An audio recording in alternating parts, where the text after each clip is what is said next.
It's been 10 years since Al Gore won the Nobel Peace Prize for his advocacy on climate change, and 11 years since An Inconvenient Truth made its Oscar-winning box office run.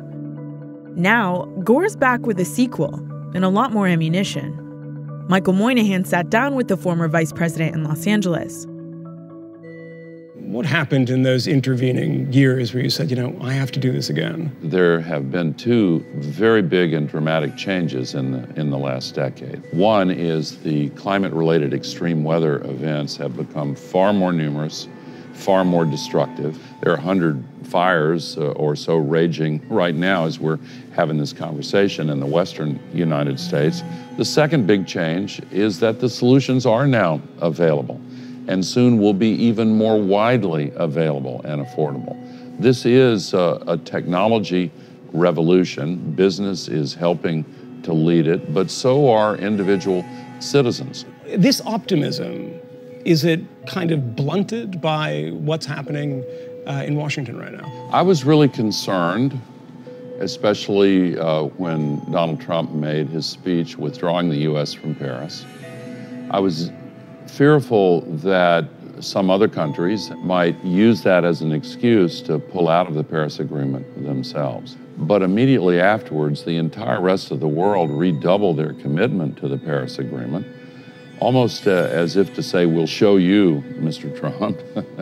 Now, that's not to say that Donald Trump as president cannot do a lot of damage. Unfortunately, he can. And all of the commitments put together in the Paris Agreement still are not enough, but they lay an impressive foundation upon which we can mount further efforts to cut emissions. That's the administration's argument, right? That this isn't going to do very much anyway. I mean, I talked to people, many people, when I was on the campaign trail, and they say, this climate thing is nonsense. I like Donald Trump because he calls it nonsense. If I go back 4 months, let's start 4 months ago, and I find Vice President Al Gore in a news story, I see somebody that has an incredible hope that Donald Trump will, from your perspective, do the right thing on Paris. Yeah. You had hope. Yeah, I did. Why? Yeah. Well, I went to see him immediately after the election, and that was not the only conversation I had. The dialogue continued after he went into the White House. I had reason to believe that there was a real good chance that he might come to his senses and stay in the Paris Agreement, but I was wrong. And I suspect the reason I was wrong is that this rogues gallery of climate deniers that he surrounded himself with in the White House got to him and locked him in. Do you worry about your own party going in a populist direction, populist left versus populist right? I was criticized when I last ran for president for saying I wanted to represent the people, not the powerful. Some of the support for Donald Trump in the last election came from a feeling of anger and disappointment. Middle-income wages have stagnated for several decades now.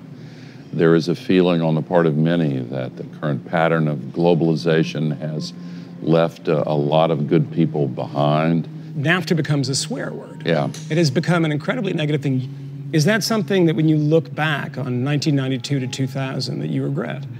I think in the 90s, Bill Clinton and I actually did a really good job of creating many millions of new jobs, providing job training, providing pathways for people to transition without losing the chance to better their lives. And I know NAFTA's terribly unpopular. I hear it criticized all the time now, but I think that you can't run the experiment what it would have been like without NAFTA, but I think it's had benefits that far outweigh the difficulties.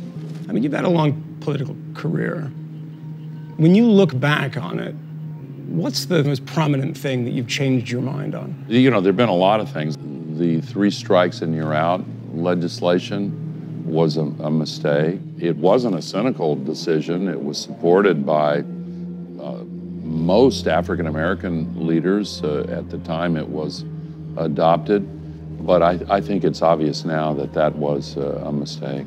When people see this film, What is the expectation? What would you hope that people come away from this film changing their behavior, writing their congressman, doing what? Yeah, I hope they'll become active, but people who see this movie tell me they come away from it feeling hopeful, and sometimes they're surprised. I was terrified.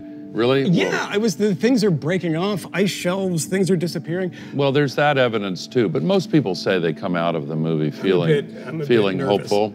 I urge people to learn about it and use the knowledge to win the conversations on climate. Use your voice, use your vote. If those who are elected come into office not beholden to special interests who finance their campaigns, but instead attuned to what the opinions of their constituents really are, that's much more closely aligned with what America's founders intended our system to be like.